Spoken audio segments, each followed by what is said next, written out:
என்னப்பா, முடிவெட்ட எவ்வளவு, சவரம் பண்ண எவ்வளவு என்றார். அவரும், முடிவெட்ட 4 அணா, சவரம் பண்ண 1 அணா சாமி என்று பணிவுடன் கூறினார்.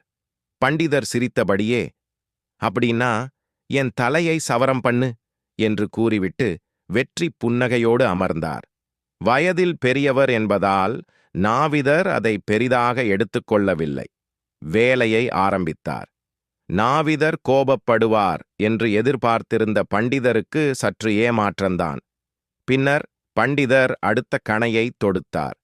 ஏண்டாப்பா, உன் வேலை முடிவெற்றது. உன் கைகளைத்தான் பயன்படுத்தி வெற்றே. அப்புறம் எதுக்கு சம்பந்தமில்லாம உன்னை நாக்கோட சம்பந்தப்படுத்தி நாவிதன்னு சொல்றாங்க? இந்த கேள்வி நாவிதரை நோகடிக்கும் என்று நம்பினார்.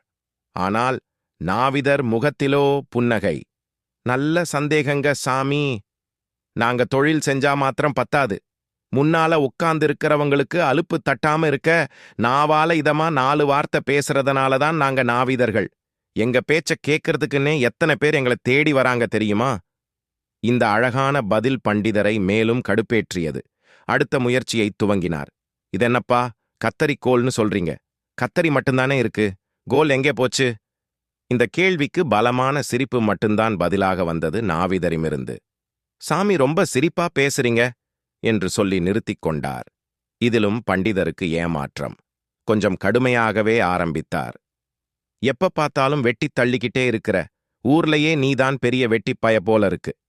இந்த வார்த்தை நாவிதர் மனதை கொஞ்சம் காயப்படுத்தி விட்டது. அவர் முகத்தில் கொஞ்சம் வித்தியாசம்.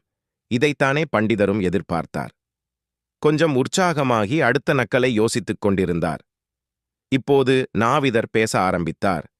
பண்டிதரின் பிரியமான மீசையை தொட்டுக் காட்டிக் கேட்டார். சாமிக்கு இந்த மீசை வேணுங்களா? பண்டிதர் உடனே ஆமாம் என்றார். கண்ணிமைக்கும் நேரத்தில் பண்டிதரின் மீசையை வழித்தெடுத்து அவர் கையில் கொடுத்து, மீசை வேணுமுன்னீங்களே சாமி, இந்தாங்க.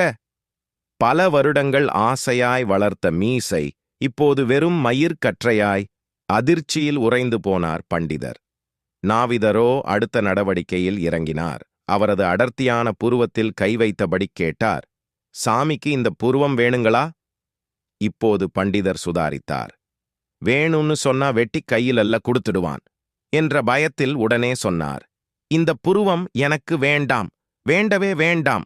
நாவிதர் உடனே பண்டிதரின் புருவங்களையும் வழித்தெடுத்தார். சாமிதான் புருவம் வேண்டாம்னு சொன்னீங்கல்ல, அதை குப்பையில போட்டுடுறேன். சாமி பேச்சுக்கு மறுபேச்சே கிடையாது என்றபடி கண்ணாடியை பண்டிதரின் முகத்துக்கு முன்பாக காட்டினார். 40 வருஷமாய் ஆசையாய் வளர்த்த மீசை இல்லாமல், முகத்துக்கு கம்பீரம் சேர்த்த அடர்த்தியான புருவமும் இல்லாமல், அவருடைய முகம் அவருக்கே மிகுந்த கோரமாக இருந்தது. கண்கள் கலங்கக் குனிந்த தலை நிமிராமல் ஒரணாவை அவர் கையில் கொடுத்துவிட்டு விரக்தியில் தளர்ந்து போய் நடையை கட்டினார் பண்டிதர். நம்முடைய அறிவும் புத்தியும் திறமையும் அதிகாரமும் அந்தஸ்தும் பொருளும் மற்றவர்களுக்கு உதவுவதற்கே தவிர மட்டம் தட்ட அல்ல.